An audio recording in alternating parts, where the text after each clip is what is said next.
Now turn to section 3.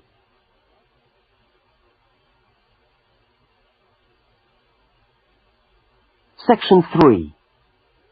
In this section, you will hear a university student, Mark, talking to a tutor and another student about a topic he has studied. Now look at questions 24 to 32.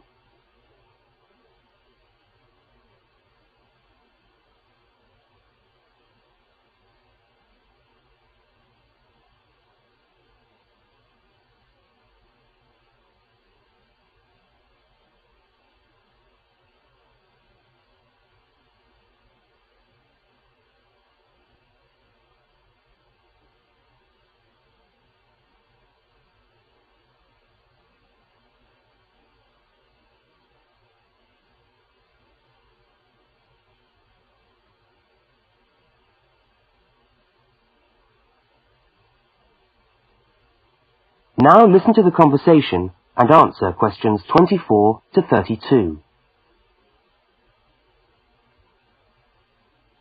Okay, everybody. Good morning. Good morning.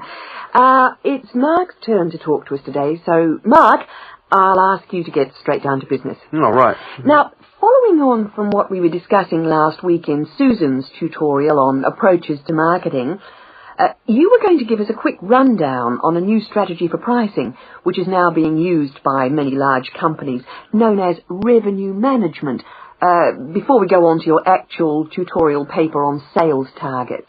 Is that correct? Yeah, okay, well... So, what exactly is revenue management? Well, it's a way of managing your pricing by treating things like airline tickets and hotel rooms rather more as if they were perishable goods. Yeah, I just tried to book a ticket yesterday for Perth, and would you believe there are 3 different prices for the flight? Right, and what was the rationale for that? Well, the travel agent said it depended on when you book and the length of the stay. Like, it's cheap if you stay away for a Saturday night, presumably because this isn't business travel, and even cheaper if you buy a ticket where you can't get a refund if you have to cancel. In that case, the ticket costs about half the price. You wouldn't think it would make that much difference, would you? Well, it does, and that's basically because the airlines are now treating their seats like a commodity. You see, if you want a seat today, then you pay far more for it than if you want it in 3 weeks' time. That seems rather unfair. Well, not really. When you think about it, that's just common sense, isn't it? Well, I suppose so.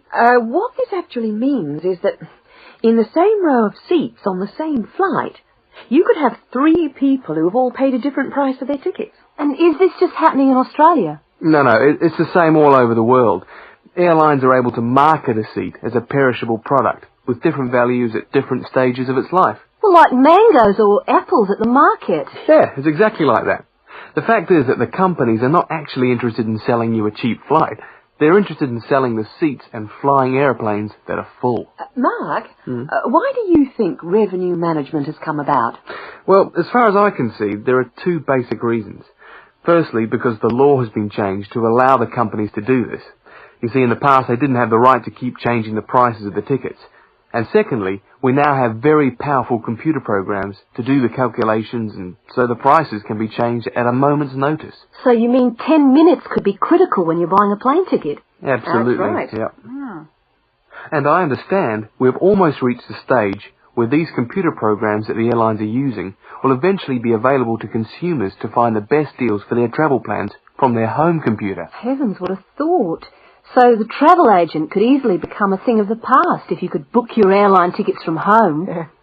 Are there any other industries using this system, or is it restricted to the airline business? No, many of the big hotel groups are doing it now. That's why the price of a bed in a hotel can also vary so much, depending on when and where you book it. It's all a bit of a gamble, really. Yeah, and hire car companies are also using revenue management to set their tariffs, because they're also dealing with a commodity, if you like.